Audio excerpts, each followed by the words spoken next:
It's Wednesday, and yeah, you've heard correctly. We have been hit with a love TKO. It's official. WWE has been sold.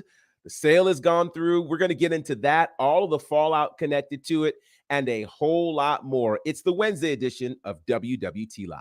10, 9, 8, 7, 6, 5, 4, 3, 2, 1, 0.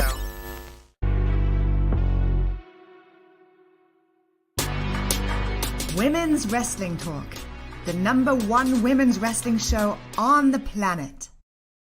Good day, good family. Happy Wednesday to you. I am Gerard Bonner, the professor around these parts, and welcome to WWT Live as part of Women's Wrestling Talk, the #1 women's wrestling show on the planet. I hope you guys are having a great Wednesday. As you know, in the world of pro wrestling, there's never a dull moment. And when we talked to you Monday, we were anticipating what would happen yesterday.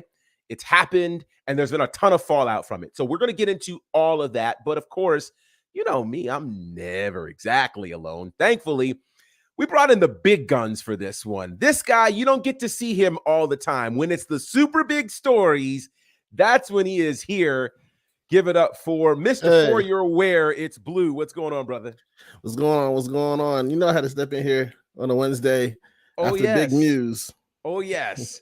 Big news. Here comes Blue, man. You doing good? I'm doing all right. Just missing Jersey as usual. Yeah. Get me out of here. Yeah. I get it. Florida is a fun place. Have you had a chance to go to the PC yet? No, I haven't. I was supposed to go that one time, and then they said it was supposed to be a hurricane coming by. So I was like, okay, maybe it's not safe for me to go drive in this rain. And it ended up being nothing. It was nothing burger. So so I have to head out there again. If I would have known Becky was going to be there yesterday, I definitely would have probably made my way out there. Okay. But yeah, I'm definitely planning to go see the Performance Center. Okay. I've seen some attractions around here. I got some time. Yeah. You got a little bit of time. Orlando is a fun place. And also joining the party, it's the one and only DJ Chuck. What's going on, good brother? Happy West Coast Wednesday. Happy Wu-Tang Wednesday. Good to see you, Professor Blue. Finally good to talk in person and be on the air with each other, man. I know we've talked in the WhatsApps of the world, man, but it's good to be on the air with you, man. Same right here. Absolutely. So shout out to all of you who are joining us either live or will join us in the chat. The good brother Cedric is with us, so we know it's going to be right. NXT. And I guess we can say, of course, Ced's new shirt is up. Of course, creating controversy, which is what he does. Right. It's a great thing. You guys can, of course, check that out where you get your do with it. WWT Live shirts on For You're Aware. Let me move on quickly. Controversy creates cash. It creates cash. And there was a lot of cash exchanged yesterday, as the big news in all things pro wrestling is the formation of the brand new company called TKO, which is the result of Endeavor's purchase of the WWE. Blue, would you like to get into this story? Yeah, give me 1 sec so I can pull up the proper articles, as there's multiples. Yeah, there's a lot of there's a lot of going on with this one. For sure. Now, you guys remember, as he's pulling that up, we first got word of this sale the day after WrestleMania, and there have been a lot of questions in terms of what's happening with the sale. What does this mean for the WWE? What does it mean for UFC? All of the things have been the questions, and we got some degree of answers with that yesterday, as TKO, which, if you think about how big of a deal this is, they actually rang the bell for on Wall Street at the New York Stock Exchange yesterday. And so you had Vince McMahon, you had Nick Khan, you had, all of the parties from Endeavor, you had Dana White from the UFC, like you had all the people, Bianca Belair, Montez Ford, Triple H, all of the people were there to signify this new beginning of TKO. Go ahead, Blue. Yeah, so the deal was announced before market opening yesterday morning. The TKO Group holding shares are up 0.78% at 101.44. That was mid-morning trading. That's off their highs, but that's pretty good start for them. Like you said, they had Bianca Belair, McMahon, Triple H was there, Dana White, a few people over on their side, and just seeing them at the Walmart. I'm still Walmart. What am I thinking about? On Wall Street. Wow. Just seeing them on Wall Street with their titles and just seeing the pictures was just amazing. And a lot of talk was going on as well as you said, Bianca Belair being there with Montez Ford do they see Bianca Belair as the true face at WWE currently? I was shocked to not see Roman Reigns in this situation, even though he's and doing things of that nature. It was interesting to see his absence and this great monumental moment.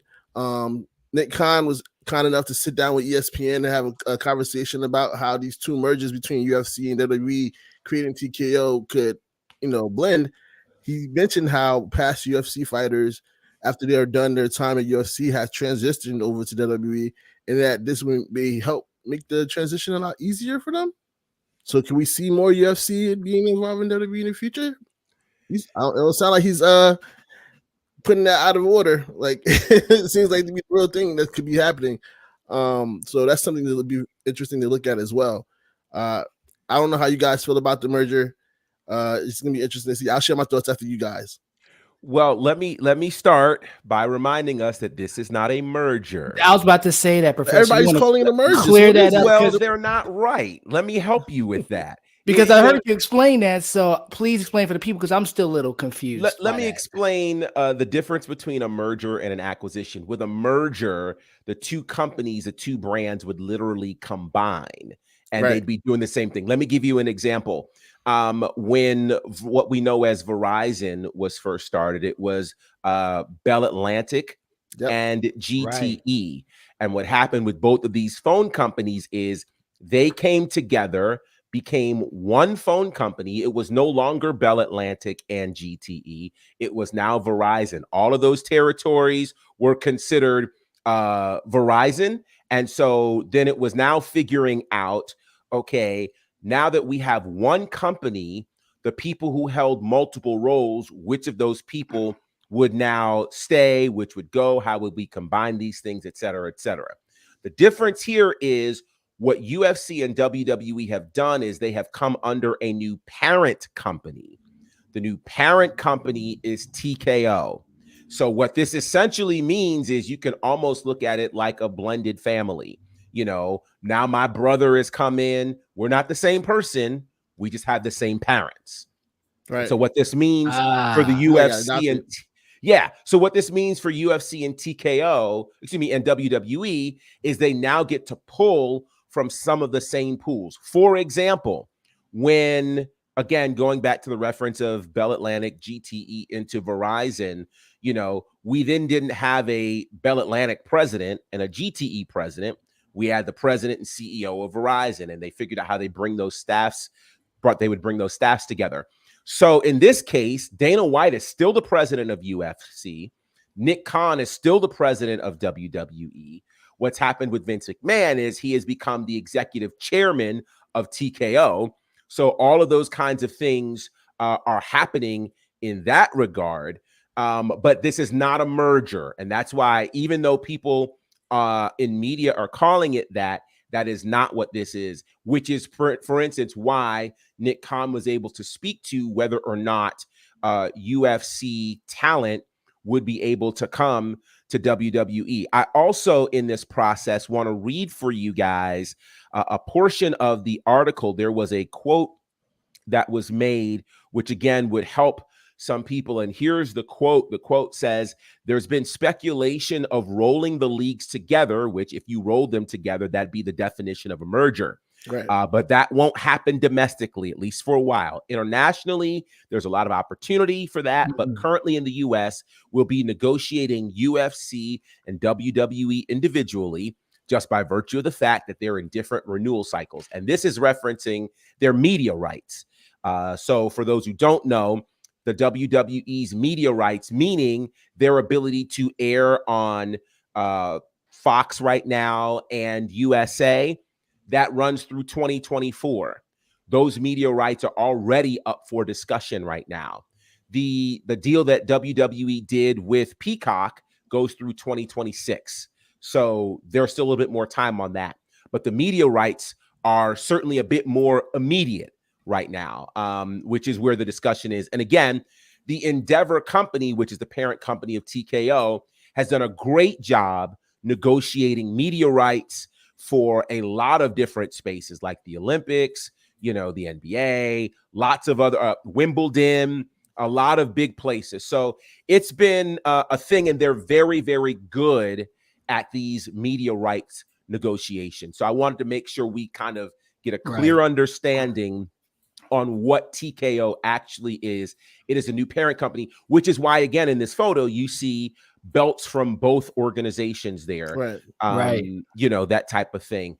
But yeah, these are two separate companies that are now under the umbrella of TKO, kind of like, at one point you had like a BET and a country music channel all under Viacom, right?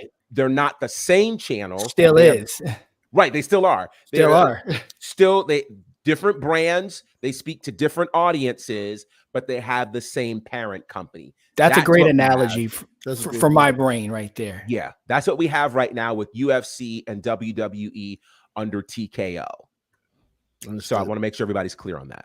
So how do you like this partnership? Before we go any further, Chuck, I think we can't say another word about the subject before we play this.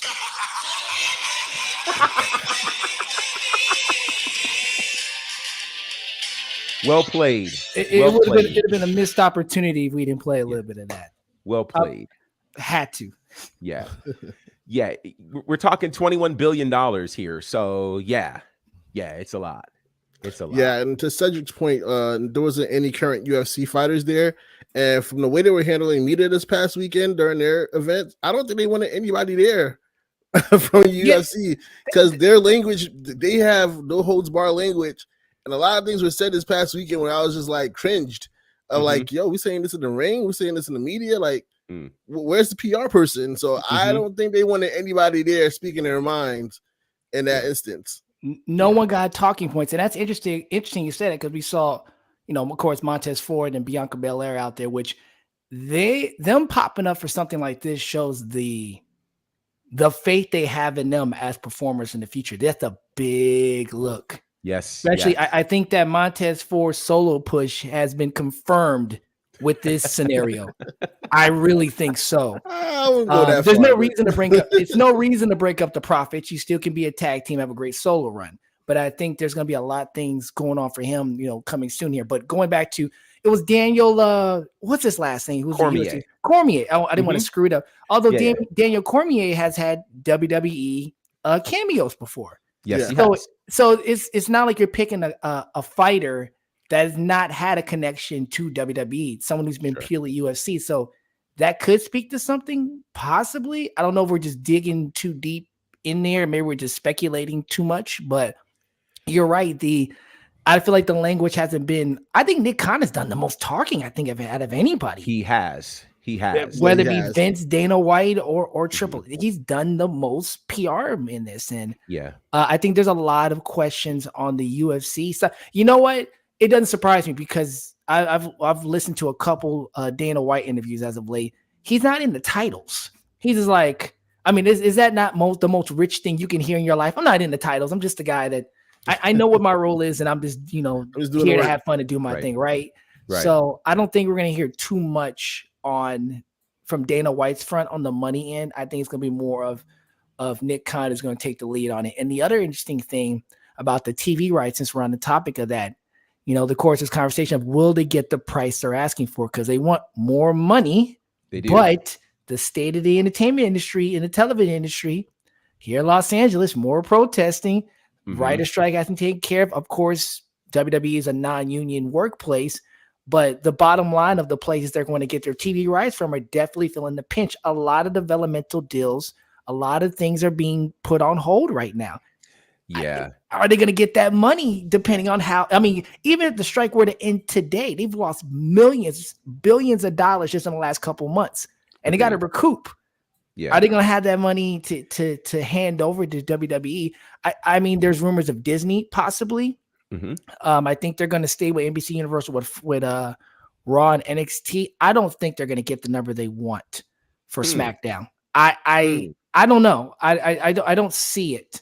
I think Fox has been 50-50 on how they feel about SmackDown. I feel like they're somewhat happy, but they don't feel like they've gotten the full extent. It seems like they I don't know. It seems like Fox hasn't been truly like over the moon happy with this relationship, or am I looking into it too deep?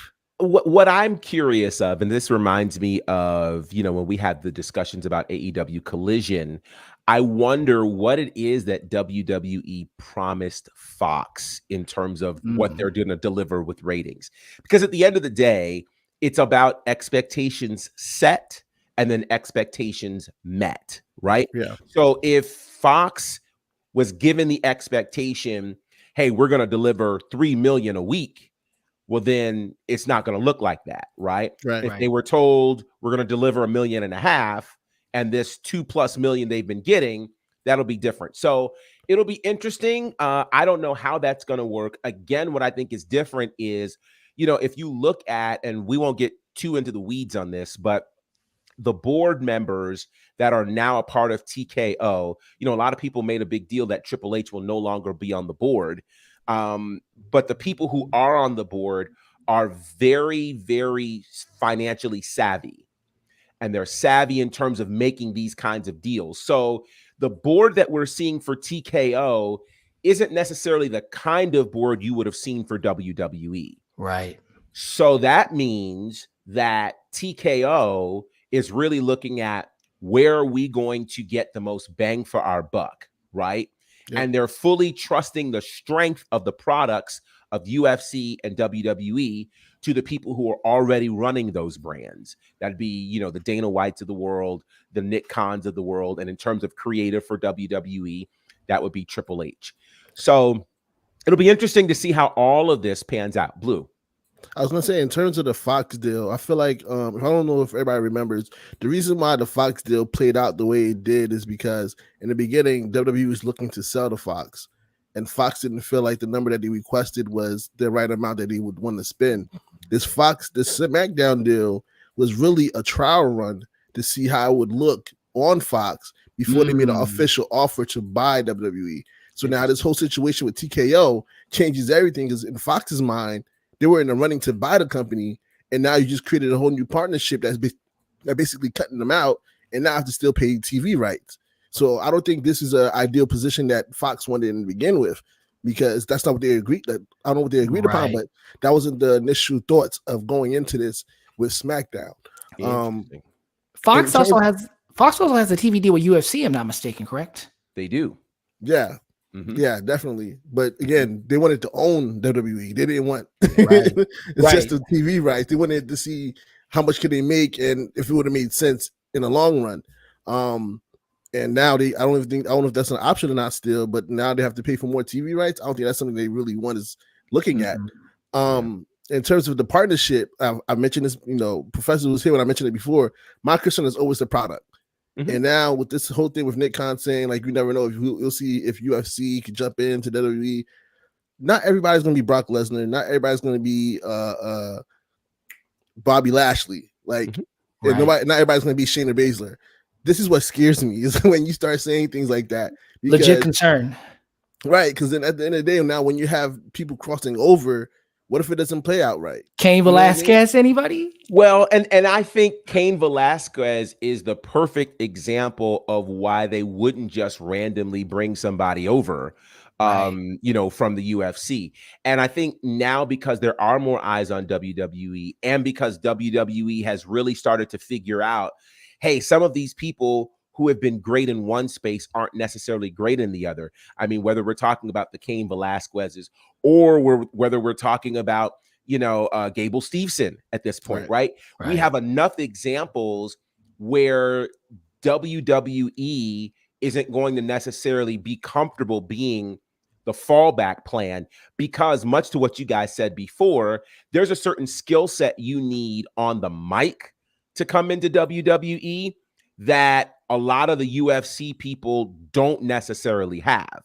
Right. So Right. because of that, I think it does, it lends itself to a situation where it's not an end all be all. And again, Nick Khan is saying that as a possibility, but I don't think it is. It's a possibility versus a for sure deal, like. But that's the reason why people wanted Triple H on the board, because if you just focus on the money side, the people on the board for TKO might just be like, yo, this can make us a lot of money. Well, you don't have a happen. You're arguing you don't have a wrestling voice on the board, so things can go sideways. Well, and we'll see. I think it's still so soon in this deal. No, definitely. I'm just saying, for me as a person that likes to watch product, that's one of my concerns. It's just one of those things. Like, I don't want you to mess up something that's happening that's good because you want me to see how the money's going to work. The same way people was concerned about Disney buying, because now you're gonna really make it PG, then is the product still gonna be good? You know what I mean? And to that end, I look at really WWE, the position they've been in the last year because of Triple H being at creative, literally breaking records every single month. A company like TKO is going to go, well, if it ain't broke, we're not trying to fix it, because of the kinds of money. I mean, think about it. They've already broken the record for WrestleMania gates in the first day for WrestleMania 40 tickets. WrestleMania 39 broke all the previous WrestleMania records. There are too many things that are on paper as records in terms of finances, in terms of socials, in terms of all of the specific deliverables that these companies pay attention to. That's what's going to be really, I think, the deciding factor. But again, we got a long way to go. All I know is somewhere in the world, Shane McMahon, I hope, got a check, because that man's looking like Nostradamus today. Well, there some of the people that did get a check was Nick Khan, who I think his check was like $11 million from this sale. Triple H got a check for $5 million from this sale. So there are people who have benefited healthily from this sale. Shane called us at 98, man. Yeah. I mean, it wouldn't have been the same if the McMahons would have bought UFC. Let's be clear about that. Yeah. But Shane saw it early. You got to give him that. He did. He did. So, lots of conversation about this particular move and the like. But I want to get to another massive piece of news, which is the first card held under the new TKO ownership, which took place at NXT last night and produced a brand new NXT Women's Champion. Chuck, would you like to tell us about this? We predicted this last week when we were talking about Becky and Tiffany going head to head, and this is going to be a program that's going to eventually put Tiffany over. And looks like we played our own game of Nostradamus, because guess what? The man walked out with her very first NXT title last night. Now she's a women's Grand Slam champion. Someone correct me if I'm wrong. She is now. Mm-hmm. So I think now the question with this decision is, how long do we keep? I mean, like, No Mercy is what, 2 weeks away now? About 3 weeks, or 2 weeks away. 2 weeks from this Saturday. Mm-hmm. Is it how long do we keep? I mean, is it effective enough to have the title on Bex for 2 weeks and have her drop it in 2 weeks? Do we have a longer run? I mean, I believe this is the right booking decision. I think we all agree that. But when did she drop it to make a? Okay, I don't watch the NXT product, but just from an outside aspect of it, I'm never. I always say this: I'm never big of main rosters coming down to NXT and taking the title, even if it means a bigger push in the end. No, because if they really wanted to put Tiffany over, they would have had this match on Raw or SmackDown like they do with others. But this was a push to make NXT viewership to go over more than putting the rest over, in my opinion.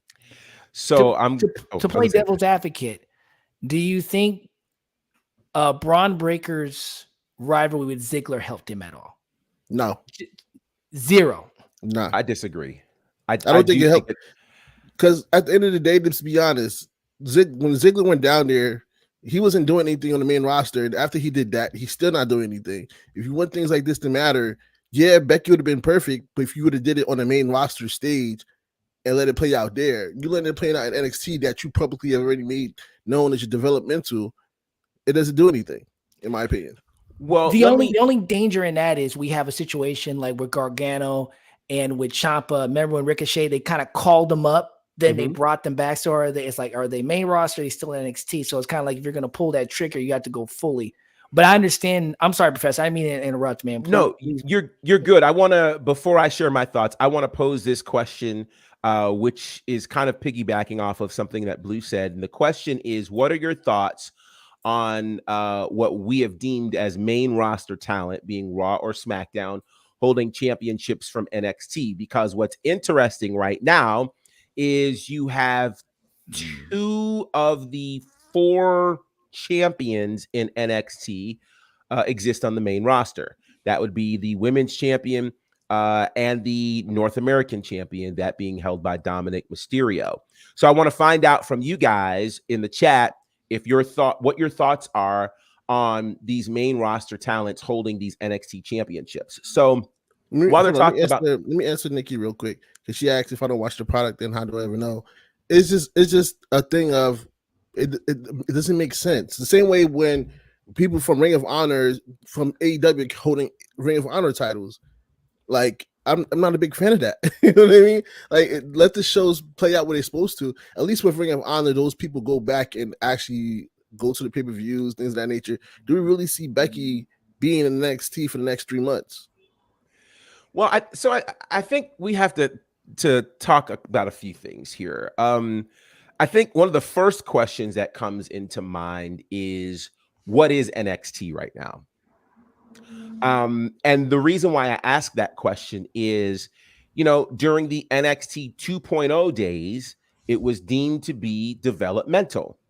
Since that point, Nick Khan, who was the same person that made it developmental, has since said that he believes NXT could be its own separate third brand. And it's been since that point that we have seen several main roster stars make their way to NXT, whether that is a Baron Corbin, Apollo Crews, right now I'm seeing the tag team, Humberto and Garza, they've made their way there. There are a number of former or current main roster talents that are in NXT right now. Not all of them have championships. Right. Dominic goes down, wins a championship. That championship has appeared on Raw, SmackDown, has been defended, in other spaces in terms of NXT and the like. So I think to understand this, we have to get a clear definition on what NXT currently is. And I think right now it's kind of a hybrid. It's a hybrid between clearly having developmental elements, but also having multiple elements that are third brandish. I mean, how many times have we seen Carmelo and Trick find their way on to the main roster, whether it's backstage, in the crowd, in the ring? We've seen that. And the multiple mentions of NXT on Raw and SmackDown. It is getting promoted a lot more and referenced a lot more than it was during its 2.0 days. So there's that. I got a few other thoughts, but I want to get to some of these comments that are here. Nikki says that this is great booking.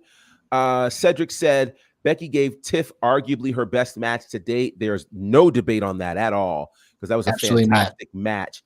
Boza says, I thought Becky would have lost and this would have justified her reign.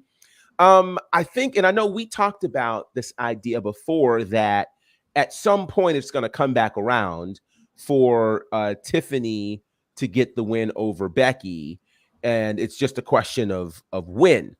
Boza says it keeps Becky busy for a while because it's clear her versus Rhea is the end goal, but it feels like a WrestleMania type stage. And you guys can read the rest. All right. You know what? That comparison of defining what NXT is, it's kind of like AAA baseball right now. You're in the major league. You may need to go tune up down there. It would send you back down to the AAA, then move you right back up. Not to say Becky Lynch needed any tuning up, because that's exactly what we're not saying. Right. But she did need a fresh feud, given she just finally wrapped things up with Trish. Yeah. So it's almost like the baseball farm system. You go to the majors, you get called up, you get called down, you tighten up your swing. You may have gotten hurt, so you got to rehab a little bit, and you go back up to the main roster. So maybe that's the way they're looking at it. But again, we're back to what is NXT? What is the definition of it? It's very much, it's not we're together, we're not, you're not broken up. It's complicated. That's where it is right now. I like that. It's complicated. It's complicated. You know, the other thing that makes this interesting too is I think we're having to understand that there are multiple stories at work here. The thing that we can honestly say about all of these moments is there were other stories woven into them. For instance, you know, firstly, we have to acknowledge anytime anybody comes from Raw or SmackDown to NXT, they're all automatically treated as a main event star. The crowd responds to them that way. They're handled in that way. So for a Ziggler at that particular point, and again, remember, this was during the 2.0 stage. Right. For Ziggler to come down during what was clearly defined as developmental was major. For Ziggler to win that title in a triple threat was major. For Ziggler to then retain at Stand and Deliver that weekend was major. And then for Braun Breaker to regain the title on the Raw after Mania, all major moments. What we're seeing with a Dominic Mysterio, him winning the NXT title, I believe goes into the larger story of Judgment Day and their control over all things WWE. And now they all have belts, you know, which makes Judgment Day look completely different than if, you know, Dom did not have a belt. And then I think with Becky, there's the story of, I think what started as a Freudian slip turned into a story where, okay, now Becky can finally go back and win the one title she's never won. You know, so there are stories which again makes this argument that it could be viewed as a third brand if we're continuing stories that weave across all three brands, which I think is interesting. Let me get to some more of these comments because there are a bunch of them. Bobby has a good question. Who else on the NXT roster should wrestle against Becky Lynch for the NXT Women's Championship? I'm intrigued by some of your answers to that. Boza says it feels like Nick Khan is saying with this main roster stars holding title that this version of NXT can't draw. Nick Khan looks at ratings. Okay, so I'm going to say this for like the umpteenth time. Nobody in WWE is looking at ratings. What they're really looking at are social media. Nobody looks at ratings anymore, period. And so no company, like nobody. For instance, and I think we talked about this last week as NXT was going off the air. The moment that happened going off the air with Braun Breaker and Von Wagner, where it looked like Von Wagner's head was being crushed and they completely faded to black, right? That was designed for a social media moment. You know, the moment of Becky Lynch winning this championship, purely social. Matter of fact, the match was made because of social media, because all the people on Twitter immediately responded to that promo and said, hey, Becky Lynch is not an NXT Women's Champion. And they responded to it in the show. So I think we have to move from the space where we think that ratings are the needle mover here. They're not. If that were the case, then we would have obviously seen some different things happen with an NXT, or we would have seen the panic button hit this past week on Monday Night Raw when Raw got a rather low rating, but that was because they were head to head with Monday Night Football's opening, right? It's really all about matter of fact, when you see the numbers that Triple H talks about, whether that is on those media scrums or, you know, in their quarterly business report, they've never mentioned ratings in the last 3 years. They've talked about what our social media views are year over year, month over month. You know, they talk about that is the currency right now that matters the most. So I want us to always remember that if they're sending somebody from Raw or SmackDown to NXT, a big part of that is what's going to happen on social, right? How is it going to go viral? How many impressions? How many views? All of those kinds of things. Because when we came out of Rumble, Mania, all those pay-per-views, the first graphic that they started airing on Raw was, 40 million views for the end of the Royal Rumble on social media. Nobody talked about how many people actually ordered the pay-per-view. Yeah. So not when you're offering it at $10 a head now. But this leads to a devil's advocate point I have to bring up, because ratings still are discussed.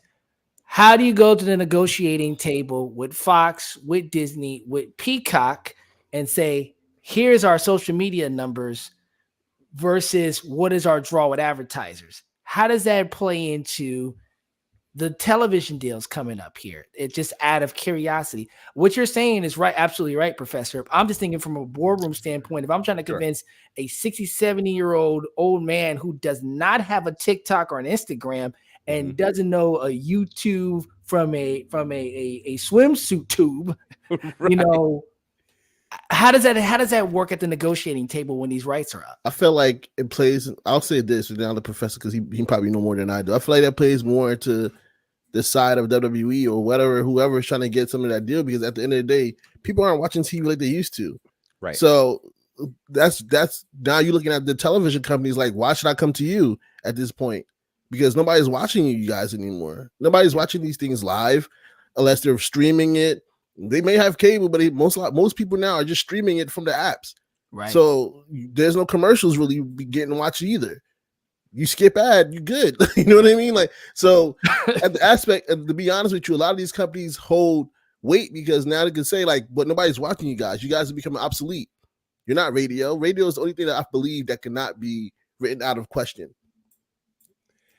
That's another debate. Which I won't get into that. That's a whole nother world. I'm just sorry. Yeah, that's. But here's the other side of it, though, because while people aren't necessarily watching cable, they are watching in other spaces, whether that's Hulu Live, YouTube Live, all of those other spaces, and in those spaces, those commercials are still very much airing. Yeah. Yep. So whether you watch it, and now if you don't want the commercials to air, you have to pay a higher premium. Yep. But other than that, you're going to get those commercials. So I think there are definitely updated ways in the business room that they are able to present this, because again, if this brand is worth a certain amount of money, you can shop it differently than strictly TV ratings, right? Right. And for a WWE, if you look at a lot of what they've been doing this year, they've had more partnerships with folks like Cinnamon Toast Crunch and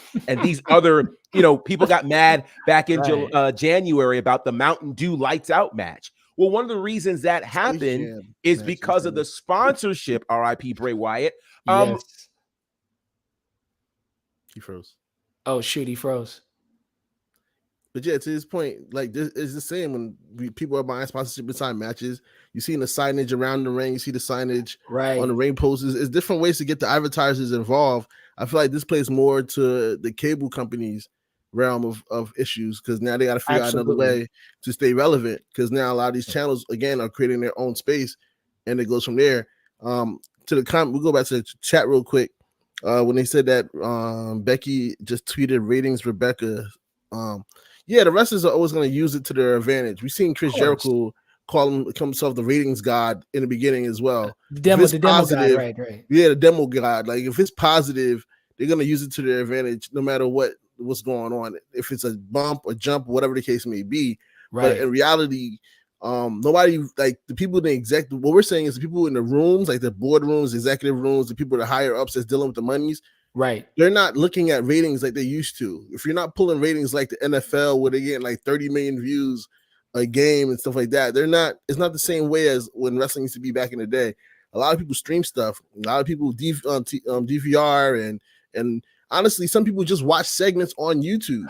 I was about to say, man, we got a text from the professor. Now my internet is acting funky. Okay, so the professor, he's me back in a minute. Yeah, the internet is acting funky on him real quick. But back to your point, it's an analytics game. It's a digital analytics game, because what you just said to that, like if sometimes I don't have time to sit through 3 hours of Raw. A lot of us don't. Nope. So it's up on YouTube. You can watch more extended clips on the Fox version, the Fox commercials or the USC, right? And you get what you need to get, and you can keep it pushing. You can get to a 3-hour show in 40 minutes just with the clips. Yeah, definitely. Just like how people get lost on Instagram, people get lost on TikTok, just scrolling through. There's playlists now. Like I was looking at Impact stuff today. Impact put every segment from Victory 100 up on YouTube. Wow. So you can watch every segment on their own. And this is how you generate now. I was watching Wrestlers up on Netflix. I don't know if you guys know that they're doing the documentary. They did a documentary on OVW and the new right. I want to check that out. There's a part where Al Snow talks about they still have TV every week and locally. And the new partners are looking at them like, look, you have to look, there's other ways to make this. Yeah, you're still doing the streaming services, but TV is not it no more. You have to learn how to do things more on the media realm. Everybody's trying to find ways to switch around from the TV version because nobody's at home watching it live. In this case, it was a jump from Joseph Boza said it was a jump from 673,000 to 850,000 in a week. That's a big jump, and that's Becky. That's her star power, right? And it's not going to change. Again, I understand like how they're trying to make NXT a third brand and incorporating, and I understand there might be storylines behind it. In my opinion, like I said, if this was for NXT viewership, like you said, you used that as an example. If this is for Tiffany to put Tiffany over, I believe you do that on the main roster. Not in that context, right? Like the way they did with Braun Baker and they had him versus Ziggler on Raw. They didn't like the outcome of that. That's why they never brought it back. But see, also the other side to look at this also, and to your point, you didn't see a lot of crossover in NXT during the Black and Gold days. It was a self-contained universe. The only time they really crossed over, they didn't need it. The only time they ever crossed over was Survivor Series time.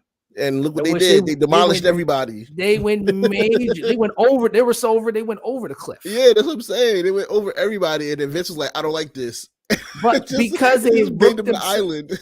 Because they've booked themselves in this situation to whereas we're speaking, just a second ago with the professor about this thing being a hybrid, almost a AAA baseball situation. Right. Now you got to call in some big guns to come down and give the golden rub. It's just that's where it is. If you're gonna do it, it has to be the Becky Lynch's. It can't be the Dolph Ziggler's and the Baron Corbin's. Like no disrespect to those guys. It has to be people that's in current storyline that has people eyes on them. Like I said, after Dolph Ziggler, before Dolph Ziggler did that, he wasn't doing anything. After Dolph Ziggler did that, he's not doing anything. So how does that help Braun Baker? This can help out Tiffany. Make this play out on the main roster. Now, going back to my original question, how long does Becky hold the belt? 2 weeks won't be enough to play out that storyline because No Mercy here is almost 2 weeks away. Does she drop the belt in Bakersfield and that's the end of that? Now, if they do that, I don't think you got the full stretch of the rivalry there. I think you should at least get at least get a month of this at the very least. So you want Becky to show up for a couple of Tuesdays? It's gonna have to for this to be efficient. But Tiffany has to show up. Oh yeah, on the main roster as well. It's gonna happen. There's gonna be that crossover, and she showed up in the crowd at Payback. So, but for this to be efficient, it can't be a quick handoff. Then it kind of defeats the purpose of getting Tiffany over. You're gonna have to have her go through hell a little bit. Have to go through the story. Got to have her chase a little bit. You have to have her chase a little bit, and then fulfill it. Beat Becky. You get the handshake in the middle of the ring. Boom, we have that. But if that's not the case, if this is a quick 2 weeks and handoff, I don't think you're going to do anybody any justice by doing this. Yeah, because at the end of the day, it's Tiffany they're trying to elevate here. Becky doesn't need it. She doesn't need it. Great. It's the story of she finally got the belt she's never got in her career. She got her Grand Slam. She's the last four horsewomen to get the Grand Slam. Right, which is a feel-good story. Right. But the main goal here is not for Becky to get her final title that she needed to get to make it a Grand Slam champion.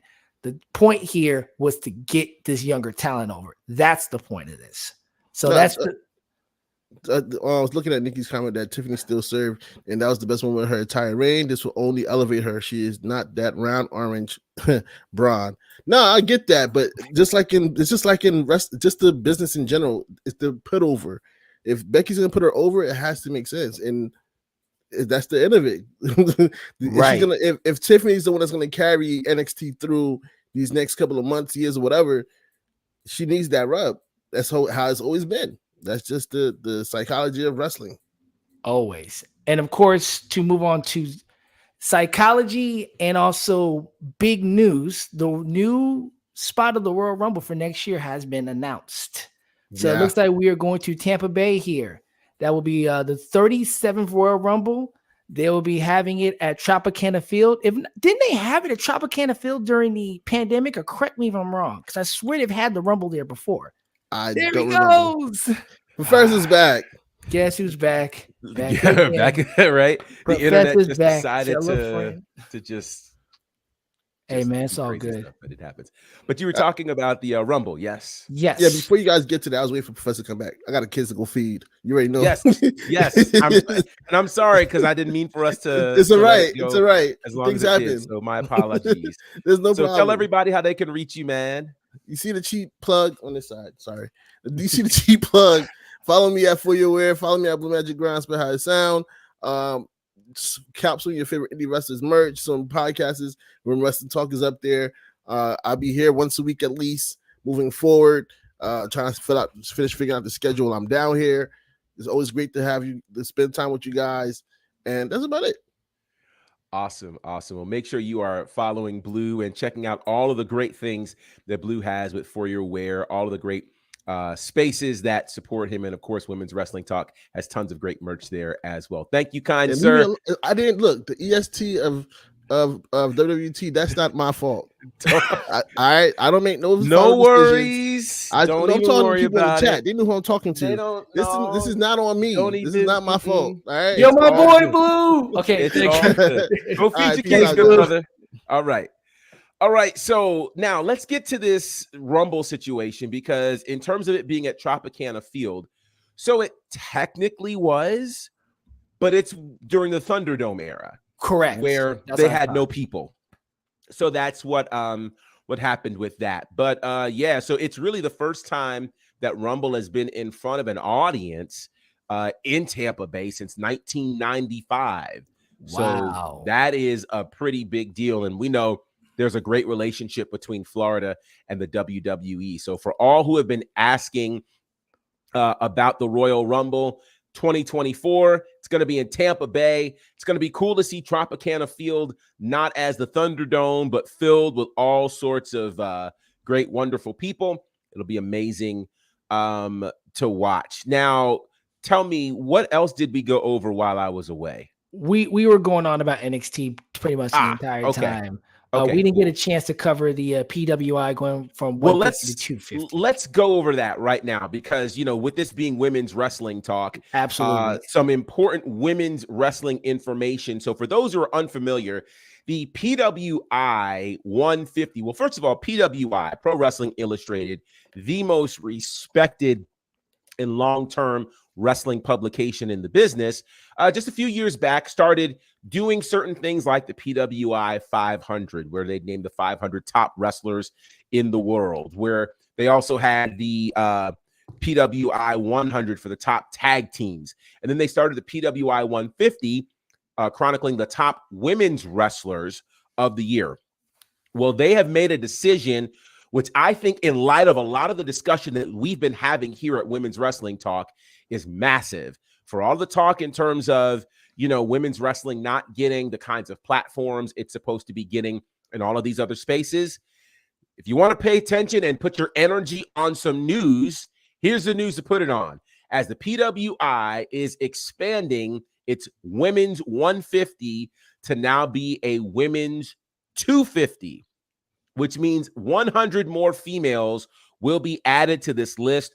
100 more women's wrestlers will be recognized. And let's just acknowledge how incredible it is that there are so many women's wrestlers. Absolutely. That you can expand this list to be 250 women's wrestlers. I want to get your thoughts in the chat about this. We put a lot of energy into some other things. Let's put some energy into this. What you think about the PWI 250? What do you think about this, Chuck?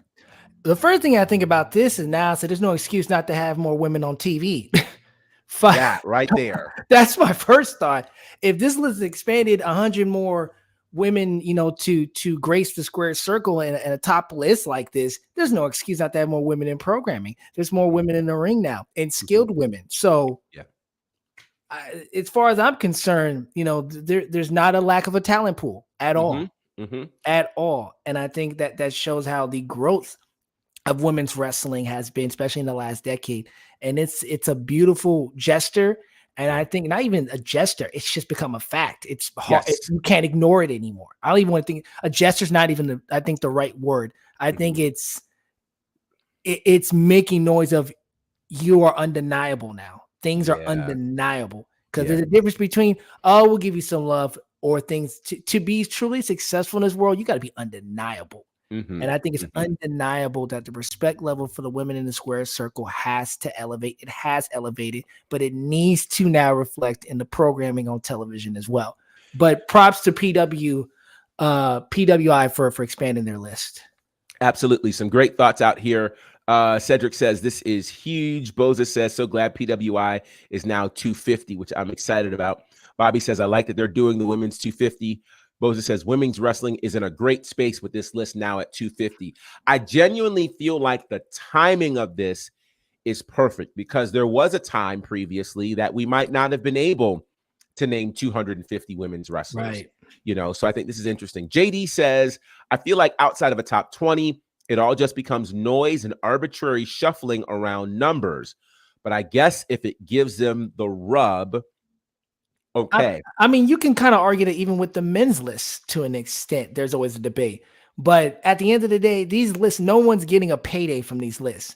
This is a put you on the radar type situation. Any kind of press to put someone in a bigger spotlight in their promotion, or go to a better promotion and possibly get a paycheck that's bigger in their pocket. What is this about? What's the old saying? This business is about checks and championships. Absolutely. This list helps with that. So there's it's interesting too, because I hearken back to last year's PWI Women's 150, where there was a lot of noise because of the incredible presence of Stardom in the top 10. And a lot of people had questions like, we don't even know who some of these people are, and we also saw that on the men's list, where they added a number of wrestlers either from CMLL, AAA, New Japan, All Japan. And so what all of these lists ultimately do, whether they are pro wrestling lists, the top 50 hip hop albums of all time, the top 50 songs, these lists are designed to create conversation. Correct. And so what a number of the parties do is, obviously you want to get people who, have a degree of credibility on the subject, et cetera, et cetera, et cetera, figure out how you're going to handle your rankings. But at the end of the day, you want it to be something that people talk about, whether that is conversation from, I agree with the list, I disagree with the list. The list is, but with all of it, you want the list to at least appear credible, right? And so that's where, you have to work hard to see to it that, the list is really reflective of the time period. And so, as you can imagine, we're getting to a point where we'll be soon talking about some of these PWI lists. And as we like to do when we get to those, is we like to always go over the parameters, because what's important is, you might be basing what this list looks like off of the last 6 weeks of television. Right. But if the last 6 weeks of television aren't included in that observation period, then we're talking about two different things. So either way, this is a good moment. And I'm going to go so far as to say it's not just a good moment for those on TV, but I think it's a good moment for independent wrestling as well. Yes. Because what I don't think people realize is the struggle that you're seeing on television also exists in some independent wrestling territories. Oh, yeah. Some of these independent wrestling territories don't believe in women's wrestling. And so, yeah, it's a battle at every space of pro wrestling, and I'm really, really glad that we're at a space to be able to do it. So a couple of quick news. My God, I didn't realize what time it was. A couple of quick news items. Let's talk about this news with Edge, which is an interesting bit of late breaking news. Chuck, would you like to tell the people about what's going on with Edge? WWE, it's been reporting, it's PW Insider that reported this, that Edge has been taken off the internal roster. There is no future plans for Edge, and there has been talk he may be AEW bound. Mm-hmm. I know there's been rumbles of it for a couple weeks. I know he went on social media and addressed it, saying he had a new contract in his email. Didn't say what was in that contract or he agreed or disagreed with that contract, but I think Edge, this is definitely whatever Edge is going to do here is going to be his last contract. I think we all kind of see that coming. Yeah. So it's like, why not get one more big payday? Mm-hmm. Why not? What else in WWE has he not accomplished? He's especially with his comeback story, that pop at the Rumble. Yeah. I mean, that's just as the picture we're showing right here.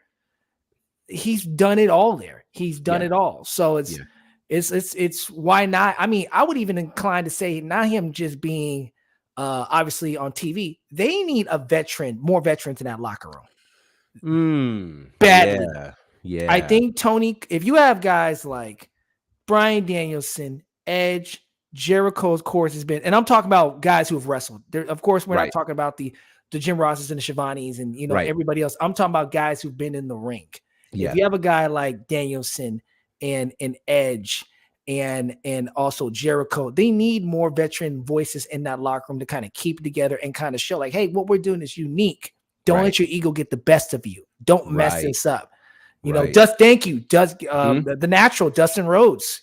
We can't forget about Goldust. So I think even if he only, let's say maybe wrestles 6-7 matches, just that knowledge, that wealth, that a wealth of information and his willingness. Like you saw when he came back on the second run, he wanted to work with a lot of guys and gals and give that information down. So I think Edge would be a big asset behind the scenes. I think more so just in the ring.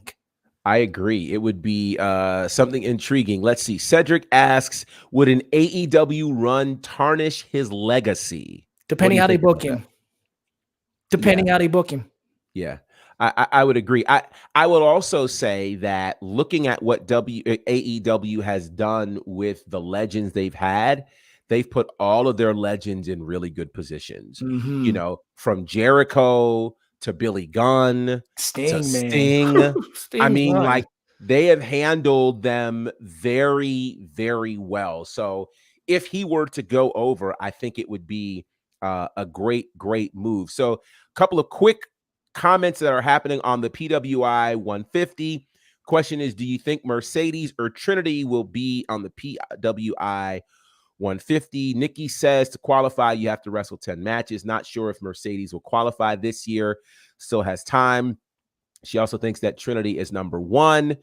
And Mercedes has 5 matches in the calendar year for PWI as of now, so she's not qualified. She'll make that list. The sky is like the question: will she make it to Sky Blue? Yeah, she's gonna make it. Yeah, Sky Blue's gonna. And Sky Blue will probably make it exactly, too. Like, look, I actually think they might adjust whatever their qualifications are to ensure. Because here's the other problem. The other problem is, if Mercedes Moné is not on this list, oh man, the people are going to go crazy.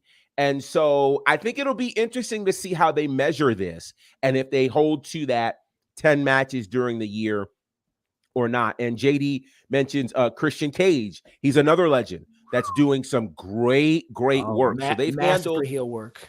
They've handled those legends well. All right, I think are going to go into Excalibur mode real quick.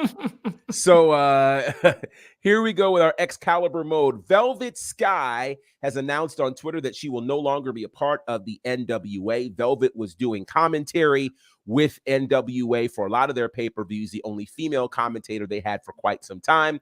We don't know all of the details behind it, but she was very, very gracious in her note on X to Billy Corgan, the NWA, and she hopes to see everyone down the road. Maxine Dupree walked the red carpet. Well, not the red carpet. She actually was part of the New York fashion show that happened over the weekend. And she was joined by the one and only Triple H, who sat in the stands and watched. And I believe Nick Khan or someone else of great importance was there as well. Bezos was next to him. Oh, yeah. Jeff Bezos. Yeah, I said somebody of great importance. He would certainly qualify. Steph DeLander has been talking quite a bit about what this new run for her has been on the independent circuit, all of the things that she has learned by being a part of it, and things that she learned from WWE that she was able to add to this run, a very, very big run that she has had for her. So I am excited about that.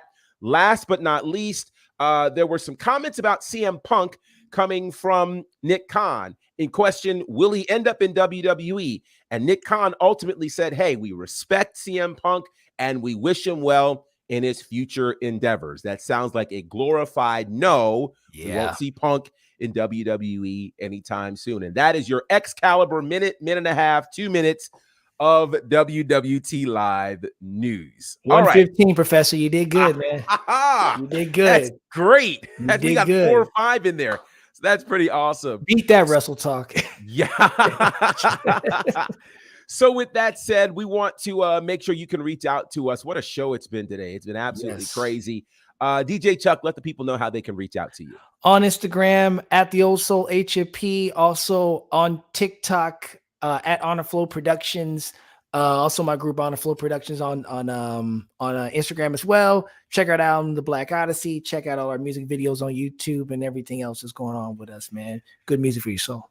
Absolutely. And Boza did mention one other thing that I was going to mention. So let me just throw this up here in 15 seconds. Impact 1000 premieres tomorrow night. And I say premieres because it is going to be a 2-week event. It was too big to just have in 1 week. So it'll be 2 weeks and it should be amazing. A big 10-woman tag match is involved with Trinity, Gail Kim, Awesome Kong, and several others on that side. We'll see the return of the Beautiful People and many others. So it should be great, great, great. Impact 1000, 2 weeks starting tomorrow. And I believe one of those episodes is going to be even more than 2 hours. So that's pretty exciting. Also, the return of the Dudley Boys, too, in one of those episodes. That's as well. right. The Dudley Boys are back Team 3D are going to be back for Impact 1000. So it's really going to be something very, very special that you guys are not going to want to miss. Now, you can check me on the socials at Bonnerfied across all of those spaces.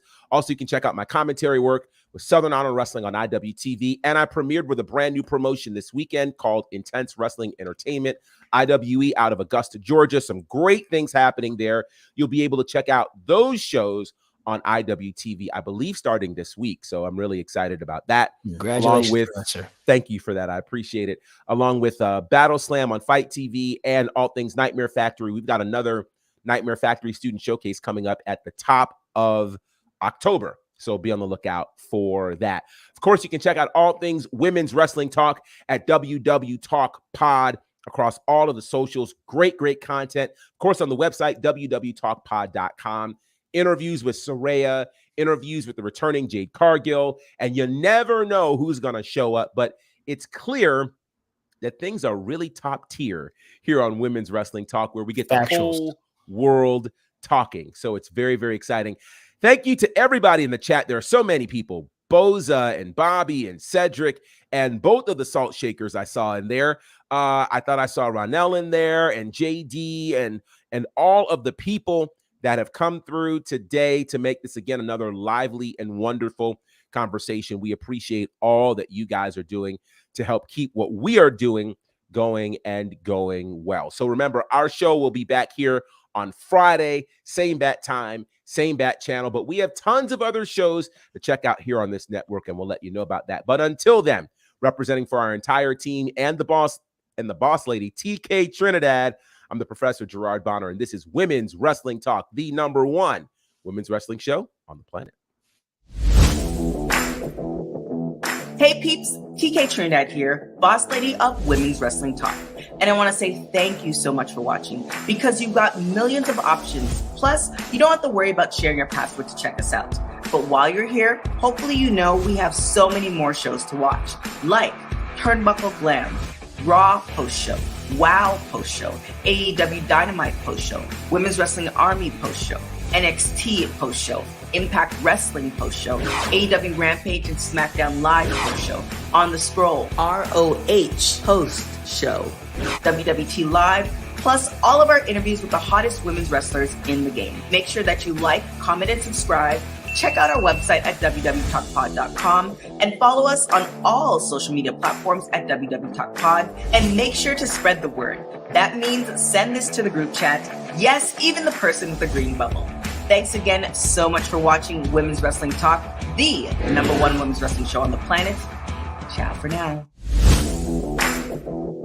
Women's Wrestling Talk, the number Women's Wrestling Talk, the #1 women's wrestling show on the planet.